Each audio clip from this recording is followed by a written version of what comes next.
नई पहचान। नमस्ते। मैं सोहम मोरशरे कक्षा 11वीं का छात्र हूँ। मैं सोहम बैरागी कक्षा 11वीं का छात्र हूँ। मैं अभय राजपूत कक्षा 11वीं का छात्र हूँ। हम सब गणित संकाय के छात्र हैं। हम अटल टिंकरिंग लैब सरस्वती शिशु विद्या मंदिर उच्चतर माध्यमिक विद्यालय टिमरनी, जिला हरदा, मध्य प्रदेश के छात्र हैं।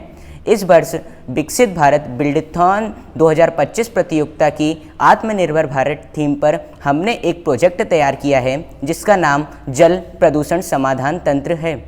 जल प्रदूषण हमारे समय के सबसे विनाशकारी पर्यावरणीय मुद्दों में से एक है। यह तब होता है जब कई अपशिष्ट पदार्थ जैसे प्लास्टिक, कूड़ा कचरा आदि को नहरों, नदियों, तालाबों तथा महासागरों में प्रवाहित किया जाता है। इसके समाधान के लिए हमें बहुआयामी दृष्टिकोण अपनाने की आवश्यकता है। यह हमारा जल प्रदूषण समाधान तंत्र का मॉडल है। इसके लिए हमने एक नदी के ऊपर स्टॉप डैम का निर्माण किया, जिसमें हमने जो 2 स्तर रखे उनमें पाइप जो लगे उनमें हमने जालीनुमा बैग लगाए।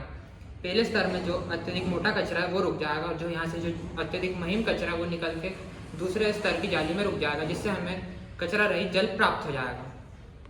देखिए, यह हमारा नदी का मॉडल है जिसमें हमने स्टॉप डैम बनाया है। इसके लिए हमने 2 स्तर का प्रयोग किया है। प्रथम स्तर पर मोटा कचरा तथा द्वितीय स्तर पर महीन कचरा रुकेगा, जिसके प्रत्येक पाइप पर हमने जालीनुमा बैग का प्रयोग किया है। देखिए, जैसे ही जल का स्तर बढ़ता है, मोटा कचरा प्रथम स्तर पर रुक जाता है तथा द्वितीय स्तर पर महीन कचरा रुकेगा। इस प्रकार हमें शुद्ध पानी प्राप्त होगा, जिसका उपयोग हम फार्मिंग के लिए करेंगे। इस मॉडल से प्राप्त जल का उपयोग हम वर्टिकल फार्मिंग में करेंगे।